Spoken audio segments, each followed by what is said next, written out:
Jai Hind everyone. So welcome to Awakening classes. So we are preparing for junior assistant exam of Jammu Kashmir Ladakh High Court. इतने दिनों से मैं आपको पढ़ाए जा रहा हूँ बट मेरे को आज ऐसे मन करा कि एक बार टेस्ट लेके ये भी चेक करना चाहिए कि आप लोग पढ़ भी रहे हो कि मेरी एनर्जी ऐसी वेस्ट हो रही है। तो आज ये आपका टेस्ट है 15 क्वेश्चंस का, ठीक है। मैं क्वेश्चन बोलूँगा, आपने खुद आंसर मार्क करना है और हर एक बच्चा सेशन कंक्लूड होने के बाद मुझे कमेंट सेक्शन में से 15 में से कितने मार्क्स उसके आ रहे हैं वो मुझे बताएगा, ठीक है। एक्सप्लेनेशन मैं प्रोवाइड करूँगा, साथ में रिवाइज करवा दूंगा जो भी पढ़ा हुआ हमने। 3 टॉपिक्स मैंने जिन टॉपिक से रिलेटेड क्वेश्चन डाले वो 3 टॉपिक्स मैंने यहाँ पर कवर करे। एक तो सुप्रीम कोर्ट के क्वेश्चन डाले, हाई कोर्ट के और सबऑर्डिनेट या लोअर कोर्ट के क्वेश्चन डाले। तो कुछ ऐसे क्वेश्चन भी हैं जो इंपॉर्टेंट है, एग्जाम ओरिएंटेड है। तो आपने जस्ट इसको ट्राई करना है और at the end of the session आप मुझे अपना स्कोर बताओगे, ठीक है। बिना टाइम वेस्ट के टेस्ट को स्टार्ट करते हैं।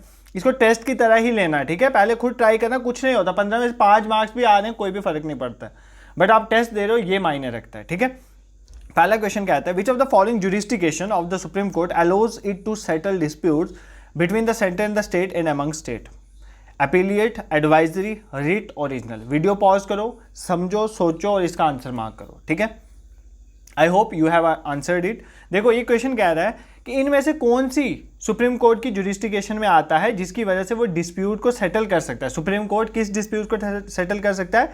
जो डिस्प्यूट सेंटर और स्टेट के बीच में है और या स्टेट्स के बीच में। फॉर एग्जांपल एक तरफ पंजाब की स्टेट है और दूसरी तरफ गुजरात की स्टेट है, इनके बीच में कोई डिस्प्यूट है तो उसको सेटल करना, या पंजाब का अगर सपोज करो सेंटर के साथ कोई डिस्प्यूट हो जाए उसको सेटल करना।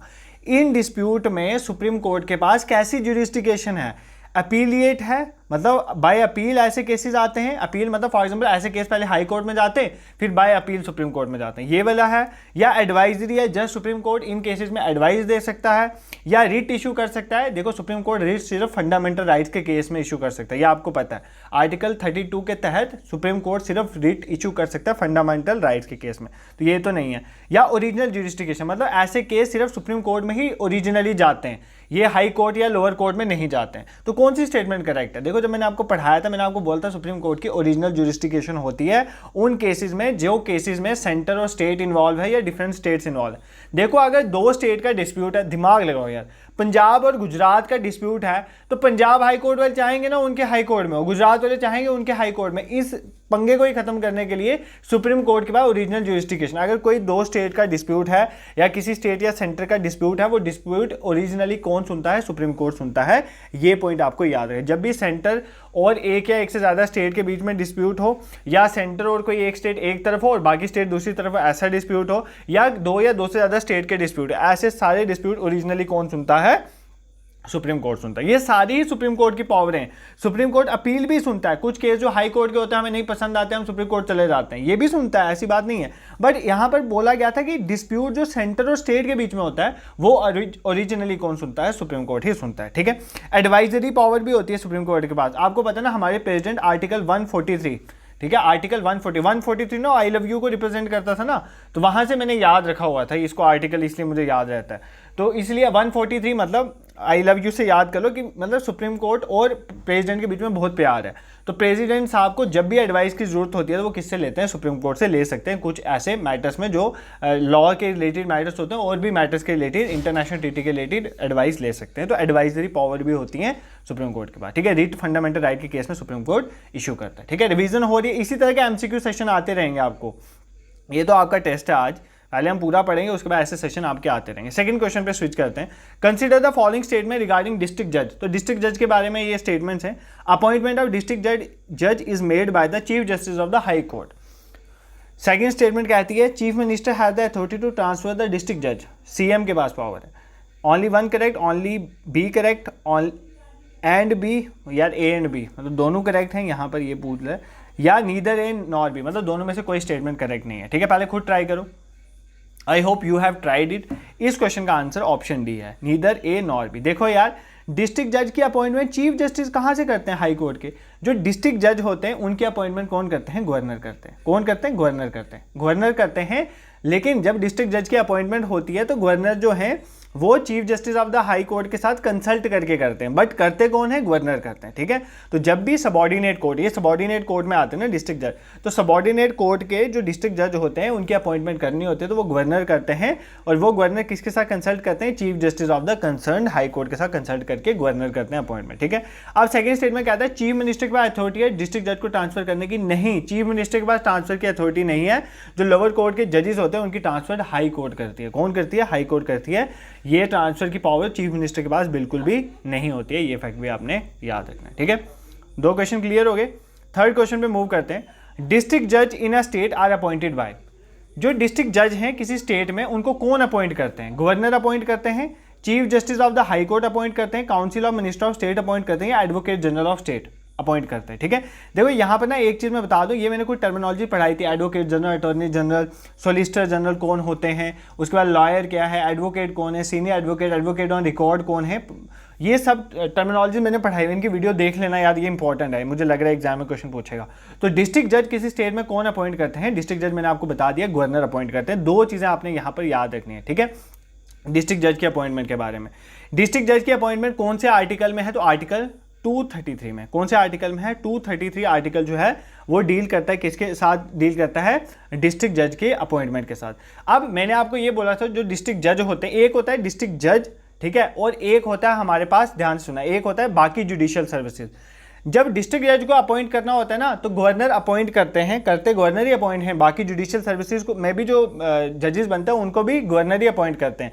बट जब डिस्ट्रिक्ट जज की अपॉइंटमेंट होती है तो गवर्नर किसको कंसल्ट करते हैं, हाई कोर्ट के जो चीफ जस्टिस है उनके साथ कंसल्ट करते हैं। जब बाकी जुडिशियल सर्विसेज को जजेस को अपॉइंट करना हो तब गवर्नर किसके साथ कंसल्ट करते हैं, स्टेट पीएससी के साथ, क्योंकि आपको पता है स्टेट पीएससी एग्जाम करवाती है जिससे जजेस बनते हैं। अब सारे जज डायरेक्टली डिस्ट्रिक्ट जज थोड़ी बन जाते हैं यार, डिस्ट्रिक्ट जज बनने के लिए कुछ क्वालिफिकेशन का क्राइटेरिया है, वो सेटिस्फाई होता है डिस्ट्रिक्ट जज बनता है। तो कहने का मेरा पॉइंट ये है कि जब डिस्ट्रिक्ट जज की अपॉइंटमेंट होती है वो गवर्नर करते हैं किसके साथ कंसल्ट करके, chief justice of the concern state. और जब बाकी जुडिशियल सर्विसेज जो होती हैं सबॉर्डिनेट कोर्ट की, उनकी जब अपॉइंटमेंट होती है तब भी गवर्नर ही करते हैं, बट किससे कंसल्ट करते हैं, state PSC. State PSC list निकालती है ना यार, तो गवर्नर उनसे कंसल्ट करके फिर उनको अपॉइंटमेंट लेटर प्रोवाइड करते हैं, ठीक है। दिस इज क्लियर, कोई प्रॉब्लम नहीं होगी आपको। नेक्स्ट क्वेश्चन नंबर 4 देखो, in India appointment of person other than district जजेस, वही क्वेश्चन आ गया। इंडिया में अपॉइंटमेंट जो पर्सन की होती है अदर देन डिस्ट्रिक्ट जज, मतलब डिस्ट्रिक्ट जज को छोड़ के, to the judicial service of the state are made by, कौन करते हैं, chief justice of the high court, prime minister, president of India, governor of the state. देखो मैंने कहा ना, दोनों केसेस में, चाहे वो डिस्ट्रिक्ट जज हो चाहे बाकी जुडिशियल सर्विसेज हो स्टेट की, दोनों केसेस में अपॉइंटमेंट कौन करता है, अपॉइंटमेंट गवर्नर ही करते हैं स्टेट के। बट जब डिस्ट्रिक्ट जज की अपॉइंटमेंट होती है तो वो किससे कंसल्ट करते हैं, स्टेट के हाई कोर्ट के चीफ जस्टिस के साथ। और जब बाकी जुडिशियल सर्विसेज की अपॉइंटमेंट होती है ये किससे कंसल्ट करते हैं, स्टेट पीएससी के साथ कंसल्ट करते हैं, ठीक है, स्टेट पब्लिक सर्विस कमीशन के साथ कंसल्ट करते हैं। आई होप अब आपको ये चीज़ें समझ आ रही होंगी, अब आपको कोई भी दिक्कत नहीं रहेगी इस कंसेप्ट में कि डिस्ट्रिक्ट जज और जुडिशियल सर्विसेज के जो जजेस होते हैं उनकी अपॉइंटमेंट किस तरह से की जाती है। I hope this is clear to you, ठीक है। अब सबॉर्डिनेट कोर्ट के साथ कौन से आर्टिकल डील करते हैं, वो भी एग्जाम में पूछा गया बहुत बार क्वेश्चन, तो ये भी याद कर लो। इसमें आर्टिकल डील करते हैं 233 से लेकर आर्टिकल 237, कौन से पार्ट में है, पार्ट 6 में, ठीक है, पार्ट 6 में। नेक्स्ट क्वेश्चन में मूव करते हैं, क्वेश्चन नंबर 5 आपका, with reference to the subordinate court. देखो सबॉर्डिनेट कोर्ट के क्वेश्चन पूछे जा सकते हैं, इसलिए मैंने बहुत से क्वेश्चन डाले हैं। कंसिडर द फॉलोइंग स्टेटमेंट, ये स्टेटमेंट देखो, पहली स्टेटमेंट कहता है डिस्ट्रिक्ट जज is the highest judicial authority in the district. District में सबसे बड़ी जुडिशियल अथॉरिटी किसकी होती है, डिस्ट्रिक्ट जज की। He possesses original appellate jurisdiction only in civil matter, सिर्फ सिविल मैटर में इनके original appellate jurisdiction civil matter में ही सिर्फ होती है डिस्ट्रिक्ट जज की। थर्ड स्टेटमेंट कहता है डिस्ट्रिक्ट जज exercise both judicial and administrative power, दोनों जुडिशरी की पावर भी होती है और एडमिनिस्ट्रेशन की पावर भी इनके पास होती है। अब आपने बताना है कौन सी स्टेटमेंट करेक्ट है, पहली दूसरी करेक्ट है, पहली तीसरी दूसरी तीसरी है, 1 to 3, ठीक है। पॉज करो, समझो और इसका आंसर मार्क करो, ठीक है। I hope you have answered it. देखो इस क्वेश्चन का आंसर है, देखो मैं आपको समझाता हूँ पहले कैसे है। ये तो सबको पता है ना यार, ये तो मतलब ऐसा आना चाहिए, अगर नहीं आ रहा तो मतलब मेरे पढ़ाने का फायदा नहीं है। तो डिस्ट्रिक्ट जज जो है हाईएस्ट जुडिशियल ऑफिस है डिस्ट्रिक्ट में, आपको पता है, जिसको प्रिंसिपल डिस्ट्रिक्ट एंड सेशन जज कहते हैं, वही डिस्ट्रिक्ट जज हैं, ठीक है। अब उनकी original appellate jurisdiction only in civil matter, ये ओनली वर्ड ने गलत कर दिया, क्यों, क्योंकि जो डिस्ट्रिक्ट जज होते हैं वो सेशन जज की तरह भी काम करते हैं और डिस्ट्रिक्ट जज की तरह भी काम करते हैं। जब उन्होंने क्रिमिनल मैटर्स को डील करना होता है वो एज अ सेशन जज काम करते हैं, जब उनको सिविल मैटर्स को डील करना हो एज अ डिस्ट्रिक्ट जज काम करते हैं। मतलब इनके पास दोनों पावर हैं यार, in civil as well as criminal matter. इसका मतलब आपकी सेकंड स्टेटमेंट गलत हो जाती है। थर्ड स्टेटमेंट देखो, द डिस्ट्रिक्ट जज एक्सरसाइज बोथ जुडिशियल और एडमिनिस्ट्रेटिव पावर, दोनों इनमें होती है, तो ये भी स्टेटमेंट करेक्ट है। पहली और तीसरी स्टेटमेंट हमारी गलत है, सही है, और हमारी सेकंड स्टेटमेंट करेक्ट है, इनकरेक्ट है। इसीलिए हमारे क्वेश्चन का आंसर हो जाएगा ऑप्शन बी 1 and 3 ओनली। ठीक है, I hope this question is clear to you. देखो आज मैं थोड़ा जल्दबाजी में इसलिए पढ़ा रहा हूँ, एक्चुअली मुझे कहीं जाना है, बट मैं आपका लेक्चर मिस ना हो जाए इसी वजह से मैं आपका टेस्ट सोच रहा हूँ कंडक्ट करवा के ही जाऊँ। तो ये फास्ट एंड फ्यूरियस वाला केस चल रहा है ना, तो आप भी थोड़े मेरी प्रॉब्लम को समझोगे। नेक्स्ट क्वेश्चन में स्विच करते हैं, question number 6। Which among the following is the oldest high court in India? इनमें से इंडिया का सबसे पुराना हाई कोर्ट कौन सा है? अगर किसी ने हाई कोर्ट वाले लेक्चर को ध्यान से समझा होगा उसको ये क्वेश्चन आ जाता होगा कि बॉम्बे हाई कोर्ट पुराना है, मद्रास वाला पुराना है, कलकत्ता का पुराना है या आंध्र प्रदेश हाई कोर्ट। देखो यार, मैंने आपको बताया था कि सबसे पहले कौन सा हुआ था, सबसे पहले कलकत्ता हाई कोर्ट बना था 1862 में। उसके बाद साथ साथ ही बाद में मद्रास और बॉम्बे भी बन गए थे, बट जो पहला हाई कोर्ट, सबसे पुराना हाई कोर्ट इंडिया में अगर बात करूँ तो कलकत्ता हाई कोर्ट है। ये चीज़ याद कर लेना है, इंपॉर्टेंट क्वेश्चन है। मैंने उस दिन भी जब आपको पढ़ाया था तो बोला था पहले ये 3 कोर्ट बने थे, कलकत्ता, मद्रास और बॉम्बे, और बाद में फिर हमने जो है वो एक्ट के थ्रू जो है हाई कोर्ट, जो फेडरल कोर्ट जो है इंडिया का बनाया था। ठीक है, moving towards question number 7। Consider the following statement regarding high court जजेस। हाँ, अब हाई कोर्ट जजेस के लिए क्वेश्चन पूछा है। हाई कोर्ट का जो जज होता है उनको अपॉइंट करते हैं, he she is appointed by the president, उनको प्रेसिडेंट अपॉइंट करते हैं। चलो मान लेते हैं। He she is administered oath of office by the governor of the state, oath वो गवर्नर के सामने ले, शपथ वो गवर्नर के सामने लेते हैं। ठीक है। थर्ड देखो, ही शी टेंडर्स हिज और her resignation to the chief justice of India, और वो अपना resignation chief justice of India को प्रोवाइड करते हैं। ठीक है, अब दिमाग लगाओ यार, पहली स्टेटमेंट तो सामने करेक्ट दिख रही है कि अपॉइंट तो इनको प्रेसिडेंट करेंगे, ये तो हाई कोर्ट के जजेस को अपॉइंटमेंट प्रेसिडेंट ही करते हैं, supreme court as well as high court के जजेस। अब इनकी ओथ जो है वो गवर्नर के सामने है, ये स्टेटमेंट भी करेक्ट है। देखो, या तो जो सुप्रीम कोर्ट के जजेस जो होते हैं वो अपनी ओथ लेते हैं प्रेसिडेंट के सामने। अब अगर सारे हाई कोर्ट के जजेस प्रेसिडेंट के सामने शपथ लें तो प्रेसिडेंट जी तो घूमते रहे ना फिर शपथ करवाने के लिए हर एक स्टेट में, ऐसा नहीं होता।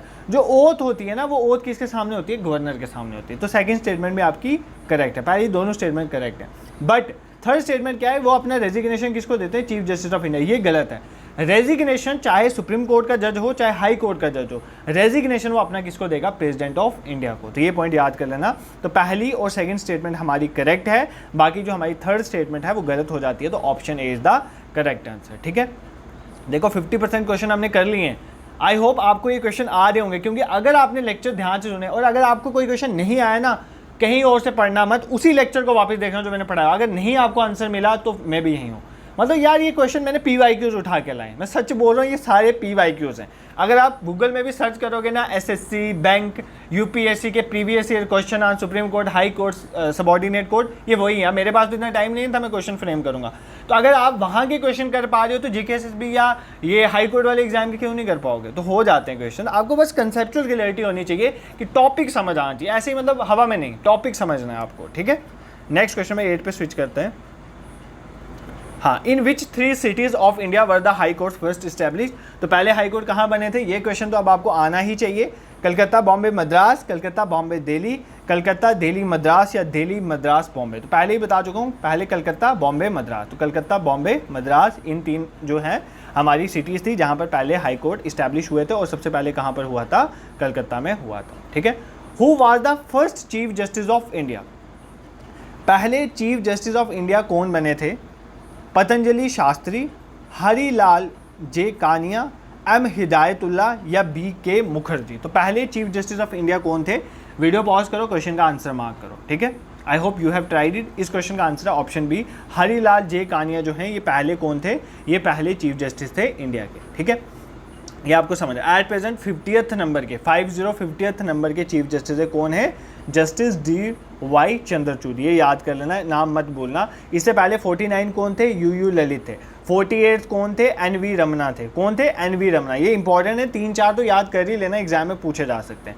ठीक है, जब हमारा जम्मू कश्मीर का हाई कोर्ट बना था ध्यान से सुनो, जब जम्मू कश्मीर का हाई कोर्ट बना था तो इसमें एक चीफ जस्टिस हुए थे और 2 प्यूसाइन जजेस थे। चीफ जस्टिस को छोड़ के जो बाकी जजेस होते हैं उनको बोलते हैं प्यूसाइन जजेस। तो एक चीफ जस्टिस थे और 2 प्यूसाइन जजेस थे, ठीक है। और बाबर कनवार सेन को बनाया गया था, यार मैं नाम भूल नहीं रहा हूँ, चीफ जस्टिस का यही नाम है आई थिंक, ये चेक कर लेना। आप मुझे बताओगे कमेंट सेक्शन में चीफ जस्टिस जो है जम्मू कश्मीर हाई कोर्ट के कौन बने थे, और जो 2 प्यूसाइन जज थे वो भी आप मुझे कमेंट सेक्शन में बताओगे वो कौन थे, ठीक है।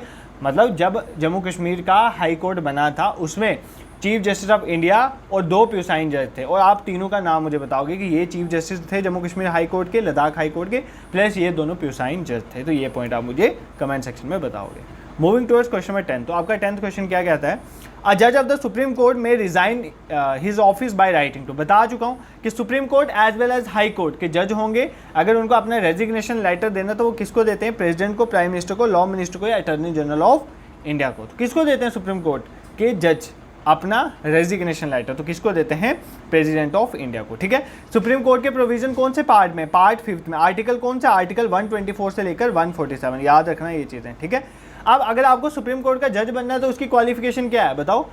क्वालिफिकेशन सुप्रीम कोर्ट के जज बनने के लिए क्या है, पहली बात तो वो सिटीजन ऑफ इंडिया होना चाहिए, या क्या हो एक तो ये कंडीशन तो होनी ही चाहिए क्या कि सुप्रीम कोर्ट के सिटीजन ऑफ इंडिया होने चाहिए।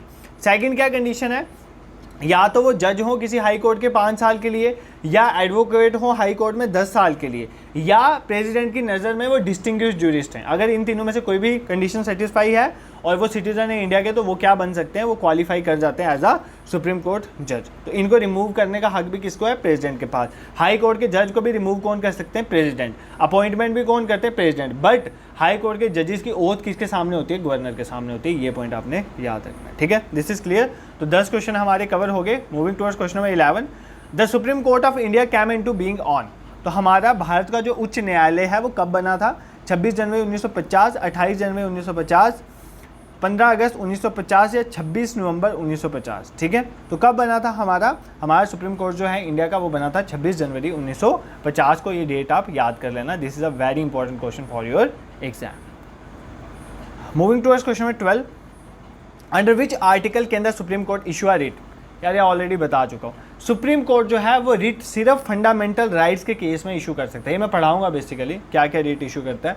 जब किसी पर्सन के फंडामेंटल राइट छीने जाते हैं तो सुप्रीम कोर्ट रिट इशू करता है अंडर आर्टिकल 32।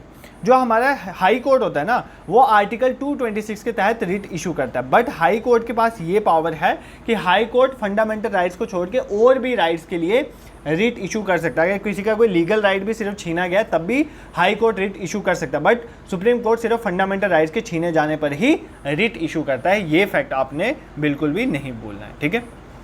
नेक्स्ट देखो क्वेश्चन नंबर 13 क्या कहता है। आपका 13 क्वेश्चन है, the international court of justice is situated in.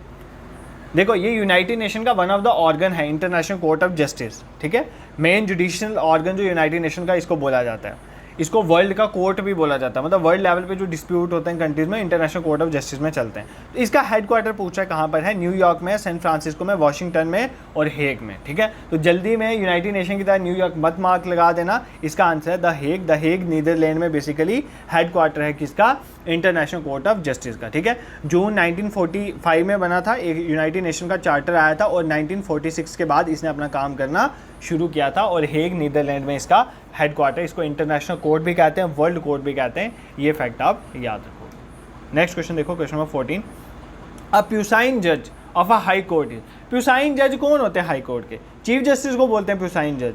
अ जज other than the chief justice, chief justice को छोड़ के जो जजेस हैं उनको प्यूसाइन जज बोलते हैं, या ऑल जजेस इंक्लूडिंग चीफ जस्टिस को डाल के जो जजेस होते हैं उनको प्यूसाइन जज बोलते हैं, ऑल ऑफ द अबव। जिसने भी ये हिस्ट्री का लेक्चर देखा होगा, history of Jammu Kashmir Ladakh high court, तो मैंने वहाँ पर अच्छी तरह से चिल्ला के ये चीज़ बताई थी कि प्यूसाइन जज कौन होते हैं। मतलब चीफ जस्टिस को छोड़कर बाकी जो जजेस होते हैं किसी हाई कोर्ट के, उनको प्यूसाइन जज बोलते हैं। तो अ जज other than the chief justice is known as प्यूसाइन जज। अब ये आप फैक्ट बिल्कुल भी नहीं भूलोगे।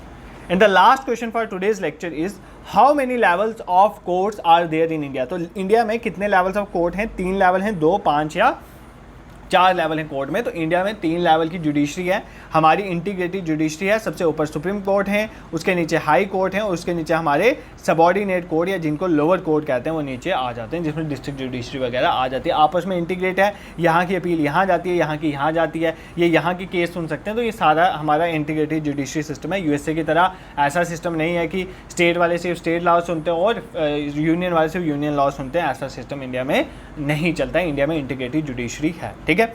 अब अगर आपको ये क्वेश्चन, पहले तो आप मुझे आंसर अभी बताओ कमेंट सेक्शन में कितने मार्क्स आपके आ रहे हैं। सेकंड, अगर आपको ये क्वेश्चन सिंपल लग रहे हैं तो ऐसा नहीं है कि मैंने सिंपल क्वेश्चन सेट करे, मैंने PYQs डाले, तो क्वेश्चन इंपॉर्टेंट थे ये सारे। तो आपको इंपॉर्टेंट क्वेश्चन अगर आ रहे हैं इसका मतलब अच्छी तरह से अच्छी जगह से पढ़ रहे हो, ठीक है। अगर नहीं ये क्वेश्चन आ रहे हैं या मैं नहीं पढ़ा रहा हूँ या कहीं और से पढ़ रहे हो, ये क्वेश्चन नहीं आ रहे, इसका मतलब कहीं ना कहीं प्रॉब्लम है अभी पढ़ाई में। तो अपनी उन चीज़ों को अभी से कसना शुरू कर दो ताकि एग्जाम में पहुंचने तक आपको प्रॉब्लम नहीं आएगी। बाकी ये आप पढ़ो, बाकी मैं आपको इतना मॉक टेस्ट लूँगा और MCQs करवाऊंगा कि आप रेडी हो जाओगे फॉर योर एग्जाम। और मैं नवरात्रों का ही वेट कर रहा हूँ। फर्स्ट नवरात्रे को या सेकेंड नवरात्रे को आपका मैं एक टेस्ट कंडक्ट करवाऊंगा, लाइव करवाऊंगा। मेरे को अपनी वेबसाइट चेक करनी है, मैं नई वेबसाइट कंप्लीटली आपके लिए प्रिपेयर करी है ताकि आपका रैंक वैंक सब हो जाए। वो मैं आपको बताऊंगा। आपका उस दिन टेस्ट होगा, आप सारे आना, टेस्ट देना, एक लाइव टेस्ट लेंगे, देखेंगे वेबसाइट चल भी रही है कि नहीं चल रही है, ठीक है। उसको चेक करेंगे, उसके बाद फिर मैं आपको मॉक टेस्ट का शेड्यूल जो है वो प्रोवाइड कर दूंगा, ठीक है। बाकी जो भी बच्चे जूनियर असिस्टेंट हाई कोर्ट की प्रिपरेशन करें, पहली बात तो ये है कि आपकी वेबसाइट, जिनको फॉर्म भरने में दिक्कत आए तो वेबसाइट चल रही है तो अब आप फॉर्म भर सकते हो, ठीक है।